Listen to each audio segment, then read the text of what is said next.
भक्ति, विवेक और आध्यात्मिक उल्लास से ओतप्रोत वातावरण में मंगलवार को माताजी गौशाला की पावन वसुंधरा पर श्रीमद् भागवत कथा और सीताराम विवाह उत्सव का 8वां दिवस श्रद्धा और आनंद से भर उठा।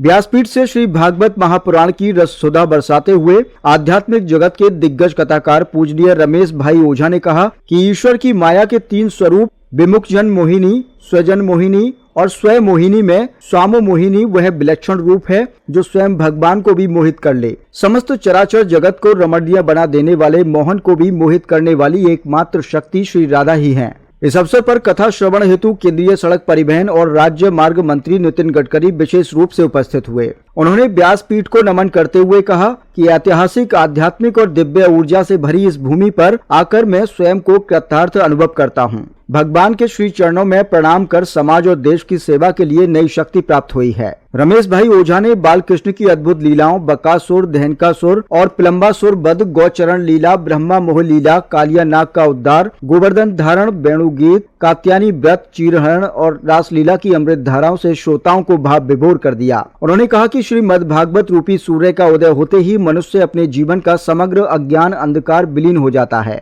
भागवत मानवता का आध्यात्मिक दीपक है जो हर दिशा में ज्योति और मार्गदर्शन प्रदान करता है। साधु स्वरूप का वर्णन करते हुए भाई जी ने कहा कि साधु वही है जिसमें अपार सहनशीलता हो और सहनशीलता का आधार करुणा है। भगवान शिव करुणा के साक्षात अवतार हैं। दया और करुणा ही धर्म की मूल चेतना है। जहाँ करुणा की जगह कठोरता आ जाए वह धर्म नहीं, धर्म के नाम पर उपद्रव मात्र है। केंद्रीय मंत्री नितिन गडकरी ने सभा को संबोधित करते हुए कहा, इस पवित्र भूमि में मैं हृदय से वंदन करता हूँ। पूजनीय स्वामी जी के मुखारबिंद से कथा सुनना परम सौभाग्य है। भगवान से यही प्रार्थना करता हूँ कि देश और समाज के कल्याण के लिए मुझे निरंतर सतमार्ग पर चलने की प्रेरणा और आशीर्वाद प्राप्त होता रहे। इस अवसर पर नृसिंह बाबा मान मंदिर सेवा संस्थान के अध्यक्ष रामजी लाल शास्त्री, कार्यकारी अधिकारी राधा कृष्ण शास्त्री, सचिव सुनील कुमार सिंह ब्रजदास, माताजी गौशाला के संयोजक ब्रज शरण दास बाबा, बरसाना नगर पंचायत के चेयरमैन प्रतिनिधि पदम फौजी और कई गणमान्य व्यक्तित्व एवं श्रद्धालु उपस्थित रहे। सभी ने इस आध्यात्मिक पर्व को एक दिव्य उत्सव के रूप में अनुभव किया।